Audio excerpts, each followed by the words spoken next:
Who is it, man? It's Dave, man. Dave? Dave's not here, man. No, man, I'm Dave. Oh, Audio Dave. Oh, he is here. Hey, come on in. Oh, man. It's our own little Cheech and Chong reference. You know why, kids? Why? Because today is April 20th, 420, if you will. And while, I'll be honest, I don't really partake. But I love the day, and I love the humor. And Cheech and Chong is my favorite style of that kind of humor. Absolutely. That's some heavy stuff, man. It is. Hey, man, am I driving okay? I think we're parked, man. All right, we have a What show a to holiday. Okay. Moving on. Now I want a brownie. Anyway, if you get it, you get it. If you don't worry about it. Happy April 20th, everyone. I'm Eric Paulson. I'm Audio Dave. And I'm Susan Foch. And welcome to another episode of The Cabin. This is episode 66. And today, it's just the three of us for the first time in, well, ever. Ever. I guess. Yeah. Wild. So we're gonna be a trio over here. And hey, go easy on us, all right? We're trying our best out here. All. Yeah, absolutely. And today, one of the things we're going to be talking about, well, the thing we're going to be talking about is famous Wisconsin inventions. And you won't believe how much stuff you know, you like, you love, you use was invented in our fair state.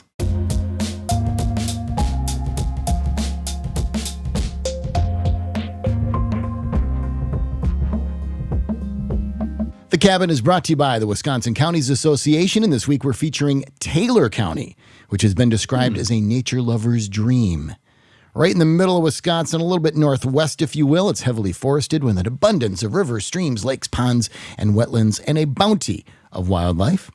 In fact, it straddles a divide between three major river systems in the state. The Jump River and the Yellow flow west into the Chippewa River Valley. The Big Rib River, that's hard to say, flows southeast to the Wisconsin River, and the Black River flows out to the south. All of them eventually feed the Mississippi, but they all go their meandering ways before they do it. Medford is the county seat, famously home to Tombstone frozen pizzas. That's my favorite. Inspired by the Tombstone Tap, which was a tavern across the street from a cemetery. That's how that all happened. Joe Pep Simek invented them, and of course then there's a reason there's Pep's Pizza. It's because he invented that also. And the famous psychic and astrologer Jean Dixon, she was born in Medford. Grew up elsewhere, if you will. And Taylor County, of course, there's a lot of trails from the old logging routes and railroad tracks. And the longest continuous segment of the biggest trail of them all in Wisconsin, and that's the Ice Age National Scenic Trail, which is like 1,100 miles in its entirety. And if you love driving the rustic roads, which are gorgeous, Rustic Road numero uno, the first designed or designated such road in this state, which was in 1975, is in Taylor County in the town of Rib Lake. They're big on ribs in Taylor County, and you can access that off of Highway 102. So head up there and have some fun in Taylor County. I wonder how they got the first number of highway. It's a very rustic county. They probably had a great argument for being the first rustic road location. Well, I think we'll learn about that in today's episode, won't we? They call that a tease in the business. Quit stealing my lines. Let this match. Let's go. Okay. So, as Eric mentioned, and as we've found out through our famous People of Wisconsin episodes and our early Made in Wisconsin episodes, we now know that Wisconsin is known for being the birthplace of a lot of things, events, and people who make the world amazing and that we can't live without. So today we're actually taking a deep dive into some more things that were invented right here in this state and how those inventions came to be. So, Eric, you want to take it away? Yeah, I'll start with my road trip love. And yes, because of my state trunk tour site and some other stuff I like to work on. And Wisconsin was the first place. And this won't be the most fascinating one of the inventions, by the way. I'm just giving you a nice little appetizer. If you ever driven a highway with a number on it, Wisconsin was the first place to ever do that. First governmental entity to develop a numbered road system. Of course, now that's used all over the world. That came about in 1917. Michigan copied us immediately the following year. And what's ironic is we're one of the few states where our county highways are letters. So, but Really? driving on a numbered highway, we were pioneers in that. And that was only a few short years after the invention of the speedometer, which took place down in Beloit. And if you're on highway number 81, on your way into the city off the interstate, there's actually a historical marker that talks more about that. But pioneers in driving and aviation and measuring how fast you were going. Definitely a Wisconsin invention. That's pretty Things crazy. I never knew. There were a lot of things on these lists that I was doing the research and just had no idea. Yeah, it's amazing. So- And by the way, it doesn't work if a cop pulls you over for speeding and you say, "Officer, I paid for the whole speedometer. I'm going to use the whole speedometer." Was that an attempt that you made with a cop, Eric? Yeah, it's how I got my last ticket near Monroe. Just making sure it goes up all the way. Yeah, exactly. Like, I've never Gotta test gotten it to out. the end. I wanted to figure it out. Never buried the needle, Susan? No, that's what you have to tell them. Be like, I've never been to the end of the needle. I wanted Starts to to feel it. shudder around 115 miles an hour, just so you know. Wow. Do you want to hear about the supercomputer? I would love to hear about the supercomputer. Because that was Is this going to process quickly? very quickly. All right. Super quickly.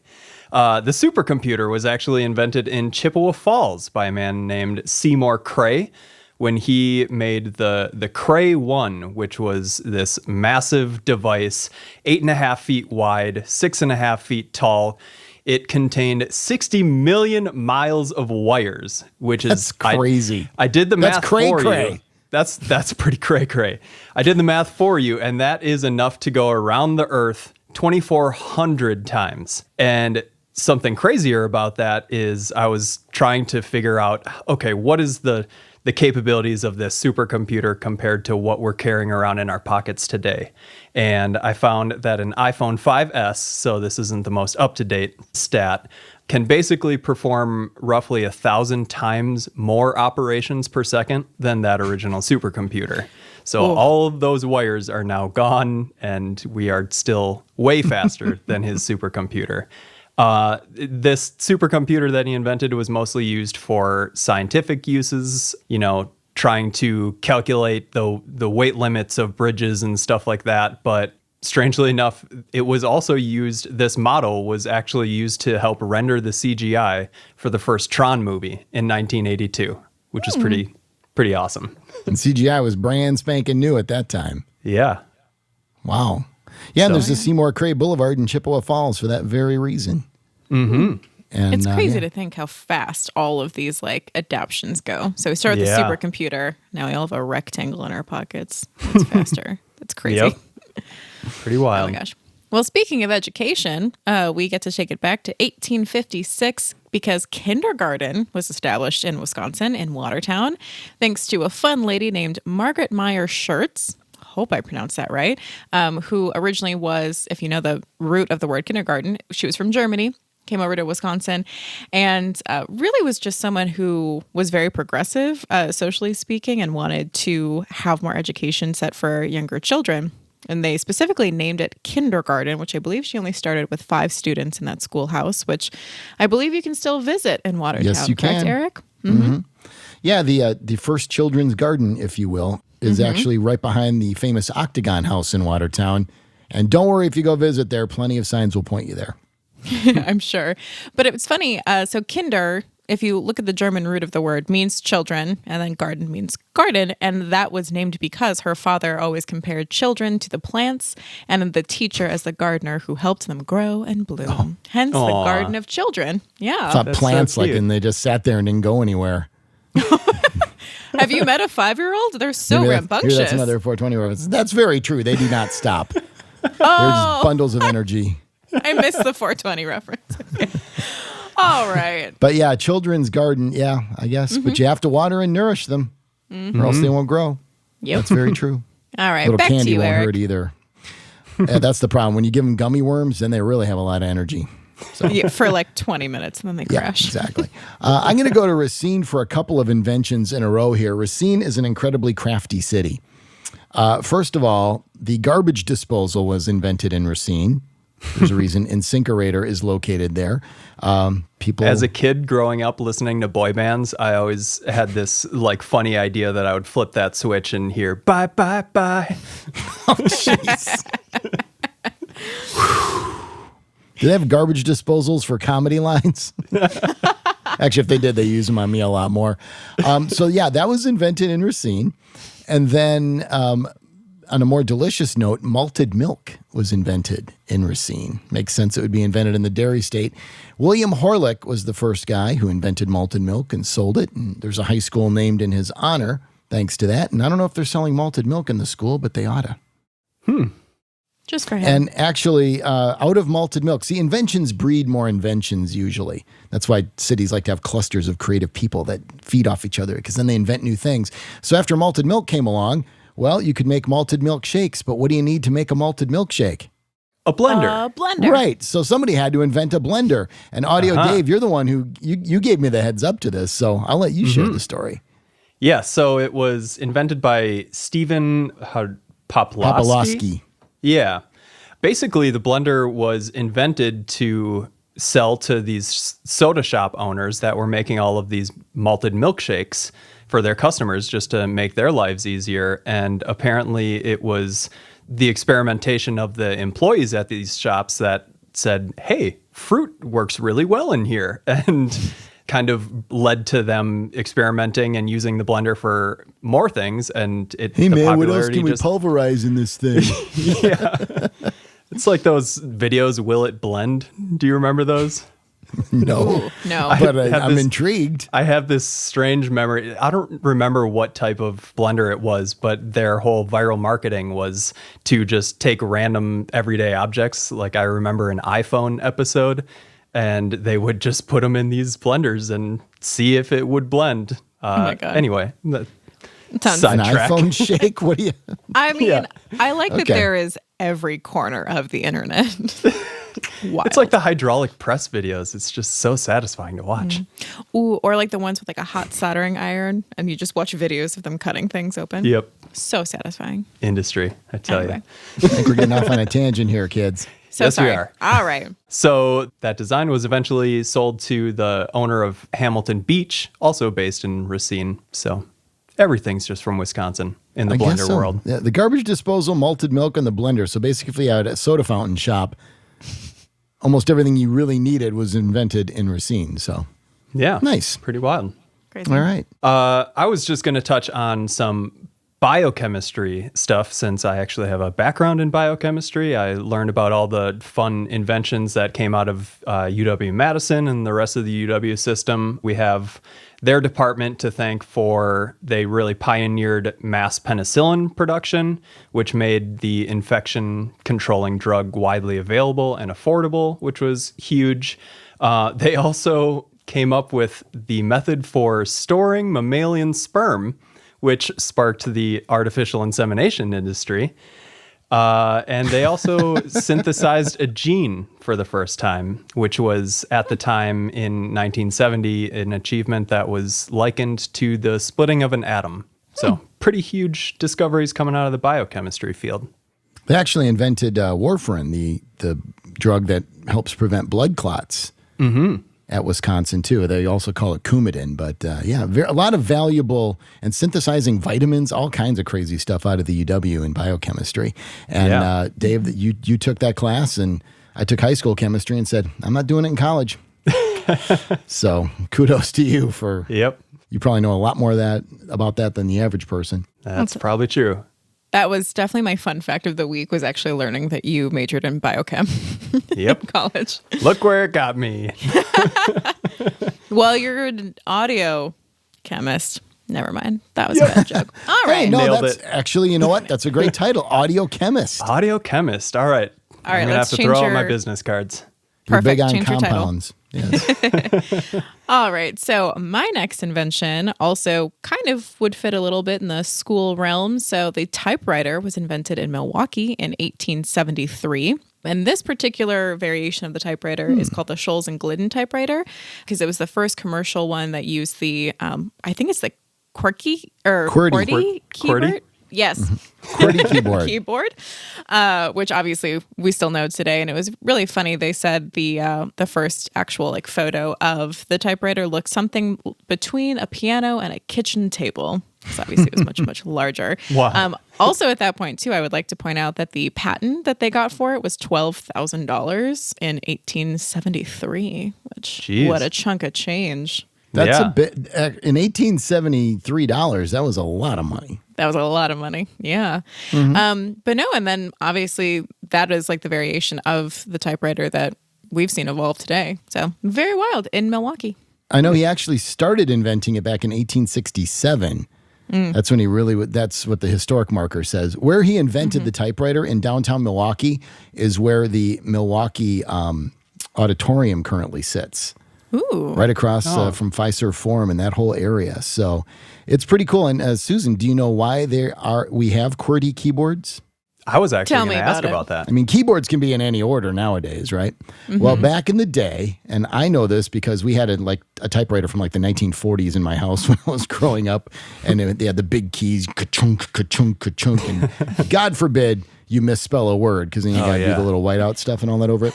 But all the different letters had a separate key, a little metal key that would, when you hit the button, hit the key for it, it would fly up and hit the paper and leave the letter on there. Well, what they did is the reason they spaced the keyboard out the way it did was they figured which ones are the most commonly used letters. And they spaced those out on the keyboard as far apart as possible to minimize how often keys would hit each other or stick to each other. Oh, okay. So you weren't using keys next to each other very often. Right. It minimized the possibility of the keys, banging in.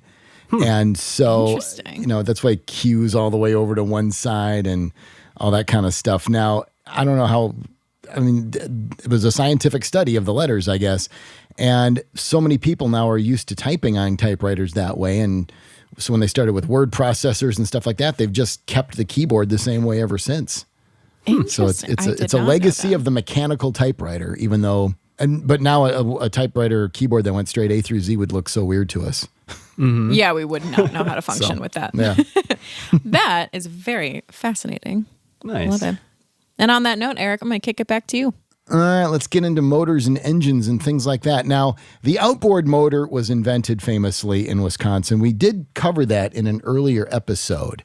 Was it Famous Wisconsin People? I'm not sure which one. What's Made do in 66 Wisconsin. of these? Oh, Made in Wisconsin, yes. Yep. By Ole Evinrude, the famous story about rowing across a lake and getting impatient on a hot day because of an ice cream cone. And so he went ahead and invented the outboard motor to speed up the boat.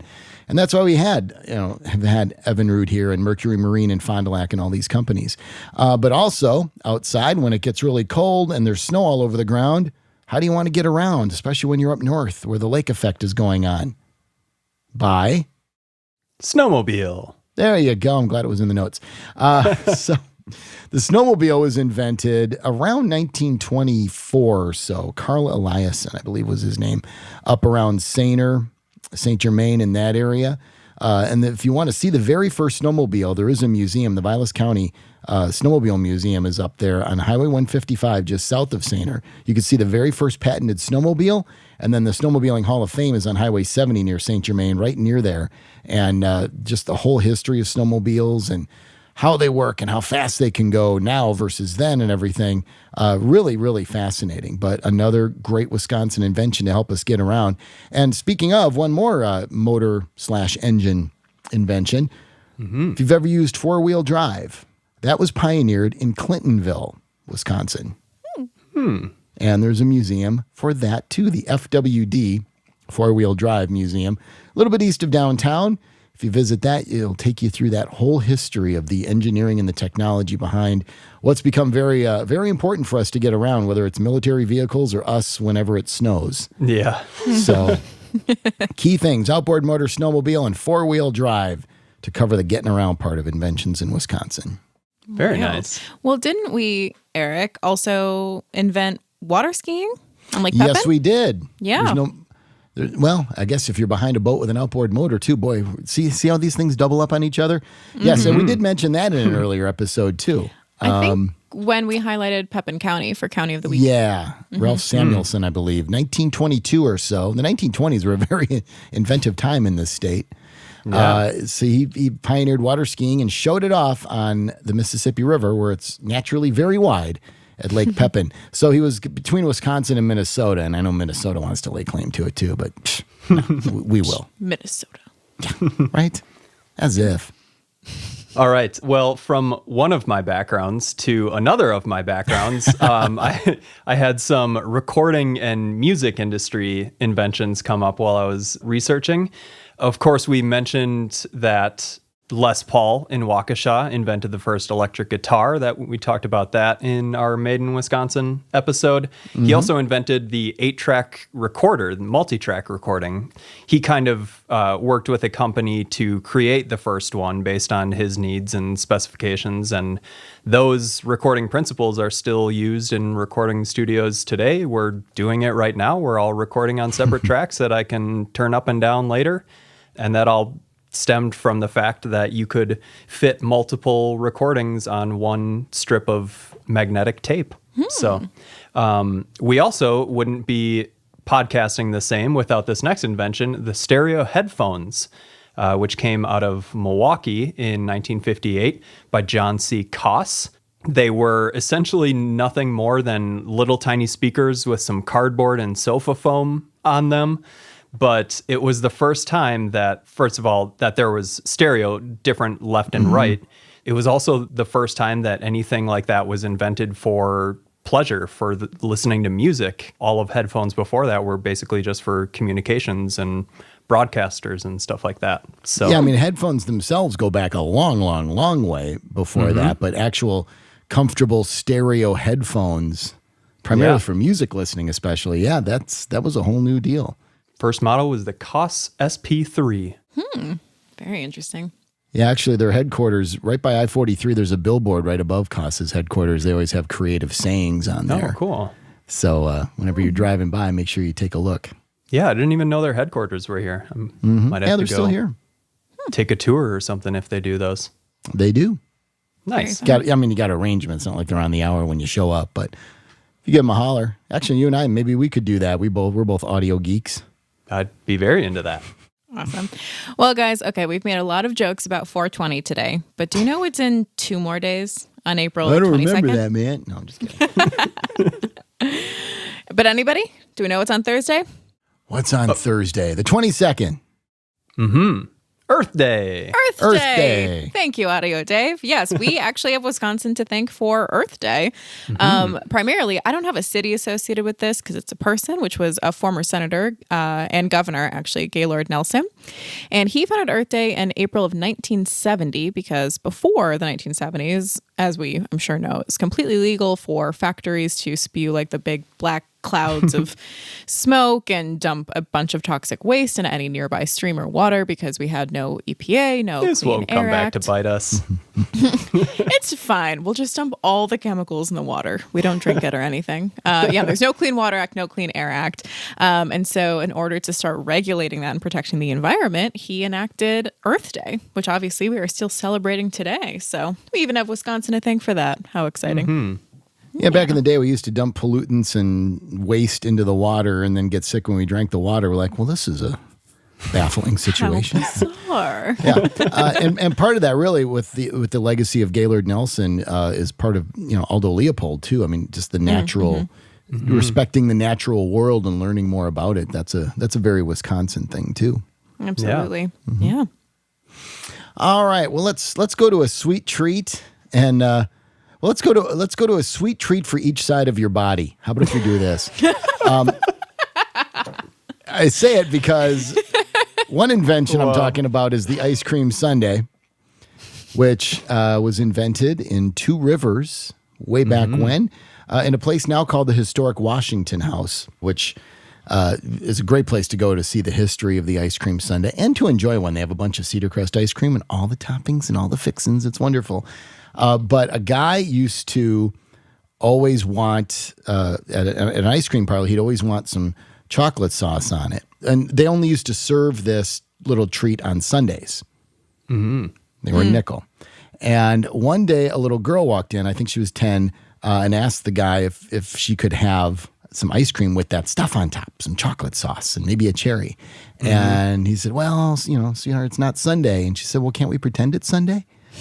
And he thought, yeah, why can't we? So basically they started calling it, why it became spelled Sundae, I'm not sure, but they started calling it the ice cream sundae whenever they would put any sort of sweet topping on top of the ice cream. So today, when you enjoy your ice cream sundae, you can thank a little girl and an ice cream man in Two Rivers. Yeah, I heard the story of why it was only served on Sundays was because wasn't it like at soda shops that they would make it? And they would use the syrup from the soda. And that was just like difficult for them to do on a daily basis, stock-wise or something like that. I hadn't heard that, but it makes sense. Yeah. I like that the explanation of can't we just pretend it was Sunday was literally someone just getting suckered by like a 10-year-old girl. Well, kids tend to think more purely and bluntly sometimes, right? Yeah. As growing Oh, up, for so much sure. stuff is in our heads. Kids are like, why can't we do this? And then you realize you're like, yeah, why can't we? Yeah. So We it's can eat refreshing ice to cream have anytime. children around, The old why game. Yeah, exactly. Well, the why part gets a little old after a Wait, while. why? What's the other part of this sweet treats? treat. Oh, the other part of the sweet treat for your body. Let's go to the one of the other ends. And splinter-free toilet paper was invented in Wisconsin. Now, toilet paper dates back to 1391 in China, Wow. but we didn't have soft things back then. I mean, we wore burlap clothing, for crying out loud. Toilet paper like we use today was invented by the Scott Paper Company in Philadelphia in 1879. Now, in their simple process of making it, Scott and the other companies, because of course it comes from trees originally, and guess what happens? Small splinters can make it into that packaged product. And, that was just the consequence of having toilet paper, right? So Just imagine the game you got to you're- play. Imagine you're doing a little wipe, and then you get a splinter in your keister. Yeah. Oh, thank you. Why are you sitting down today, Sid? Splinter. How? Don't worry about it. Well, Wisconsin to the rescue. In 1953, thank goodness. Northern Tissue and used a process called linenizing to make toilet paper softer and splinter-free. So inventing a better mousetrap, something we're all looking to do. And boy, this was certainly a welcome change. And it was Yeah. only the early 50s. I mean, That's pretty crazy. yeah. I mean, people started smiling in pictures a lot more after 1953 for a reason. So... That's why. They got more clean water and then had an easier bathroom experience. Just They got ice cream sundaes and no splinters down there. great for the Perfect. human body. Exactly. The 1950s. Thanks to Wisconsin. All right. Eric, do we have any fun extra that we want to kind of wrap up in a really quick little Wisconsin in 72? Well, you put a few things in here, like the telephone answering machine, which I'd heard, but no, I'd did forgotten about. Oh, yeah. And they called it the electric secretary, which sounds like a band name. Yeah. It could be a band name. Electronic Apparently that was invented in secretary. Milwaukee back in 1949. And yeah, I mean, you never thought people had answering machines before, say, the 70s, but, the technology for that really does date back to really just after World War II. Yeah. Helped revolutionize the office, right? Mm-hmm. Any others we want to highlight? Yeah, just go through the others that came up in our research. I don't know if I want to put it to music, but I could just rattle through some. Go for it. Let's Okay. rattle. So we talked about the highway numbering system. Another big one that made a big splash in the agricultural field was the knotter, which was basically a way of binding hay bales using twine rather than wire. And that's still used in some capacity today. Also in that field, the round silo was invented in Wisconsin. Farmers were having trouble with like air bubbles and stuff like that and getting the feed to last through the winter. And so they came up with the And round square silos? Yeah. Okay. They came up with the round silo that we all see at farms in 1910. Well, I would have thought that would have dated back centuries. Yeah. The round silo makes so much sense. But, okay. A big thing in the meteorology field, the spin scan camera, which basically allows satellites to focus on an area for a time and kind of plot courses of weather events. That all came out of Wisconsin. I believe it was a man called Dr. Werner Suomi, based out of UW-Madison, the automatic clothes dryer out of Two Rivers in 1935. And I think the most recent one that came up on the list was the Turbo Tap, which if you are enjoying shorter lines at ball games or crowded bars, you can thank the inventor of the Turbo Tap in 2004, which Is that the one where the beer fills in from the bottom? Yep. And allows didn't you know. to pour Okay. a pint in like 4 or 5 seconds with just the right amount of foam on the top. That was someone, I think, out of UW-Madison. I'm not sure about that, but I think it was like a student who was in line at a bar watching them fill up these pitchers and it take forever. And he was like, there's got to be a better way. That would be a Wisconsin invention. Boy, yeah. I mean, I didn't know, but it's welcome. It's welcome news. Yeah. Pleases my soul to know that was invented here. Yeah, the trick is you got to have the special cups and everything with the bottom. But boy, that really does. Yeah. It's because you can really wreck a beer by having a bad pour. And that really does solve the problem. Now, not enough. Some bars have it, not a ton yet. But Yeah. I would think that would be the future, you know? So. Yeah, I think I saw that it's pretty mainstay at like baseball stadiums and stuff like that who are just kind of pumping out pints. That makes sense. So thanks, It's like mass Wisconsin. production of beer pints. Yeah, Yeah. I mean, there's so much on this list that we have to thank Wisconsin for, which is exciting. And you know, back in 1899, they were saying almost everything that could possibly be invented has been invented. Wow. You see how wrong that was? There are Little did still we a ton know. of cool things that can be invented. So if you're of that mind, the entrepreneurial, creative, inventive mind, and you're in Wisconsin, you're in a good spot to come up with one of the next cool things. Absolutely. Keep working, keep experimenting. Yeah, stay in And school. In fact, we'd love to hear about what you're working on. So, and stay in school, kids. Yes. Our Around the Campfire page, if you have a cool invention, share it with us on there. Yeah. And by the way, if you're wondering why we didn't mention some other fun Wisconsin products like Carmex Chapstick, Kohler Kitchen and Bath, Harley Davidson's, check back to our old episode 7, from March of 2020. That was Wow, called Made 7. in Wisconsin. Yeah. Gosh, remember those days, Dave? The before times. We were sitting so closely. Yeah, that's true. That's right before we had to. Yeah. Yeah. All right. Well, The Cabin is brought to you by Wisconsin's oldest and first RV dealership, which is Wisconsin RV World. RVs weren't invented in Wisconsin, but let's face it, they're better here. As the state starts slowly opening up, more people are getting vaccinated, still wanting to stay a little socially distanced and cautious. Some are like that all the time. And I get that. Sometimes when you're on the road, you like your own little space all the time, right? Getting an RV and hitting the road with the family is a wonderful option. You got your space. You can control your cleanliness level, cook your own meals, have a little dining space outside or inside. You get takeout from a local restaurant and it starts raining. Boom, you got a nice place inside to enjoy that meal safely. And you can still be adventurous with an RV. You should see all the places we went with an RV in our episode when we were up in Turtle Lake. It was amazing to me where we were able to bring that thing. To get your own RV for the family and start shopping now, head to WisconsinRVWorld.com. And remember, if it doesn't say Wisconsin, it's just another RV dealer.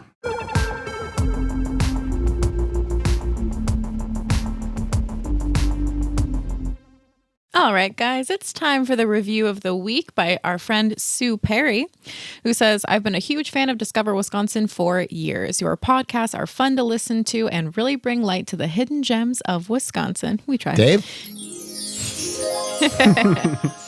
We have a lot more comments on our hidden gems, which is exciting for me. Anyway, she says, thank you for the wonderful getaway ideas and all of the laughs. Once again, we try. Thank you, Sue. Thank you, Susan. Sue and Susan. Yes, thank you. Oh, man. Ms. Perry, however you want to say it. All right, as we continue to enjoy the spring weather, which has been up and down, but boy, when it's nice, it's really gorgeous, isn't it? Next week, we're going to talk about one of the best spring activities you can do, biking with a competitive cycler right here on the Discover Media Works crew. So you know it'll be a great conversation about how to get outside and see Wisconsin on those two wheels. Today's episode of The Cabin was hosted by Eric Paulson, Dave Janis, and me, Susan Foch. Produced by me, Audio Dave, with video editing by Andrew Natveg and social media by me and Abby Stecker. The Cabin is a production brought to you by Discover Media Works. To learn more, head to discovermediaworks.com and don't forget to leave us a review.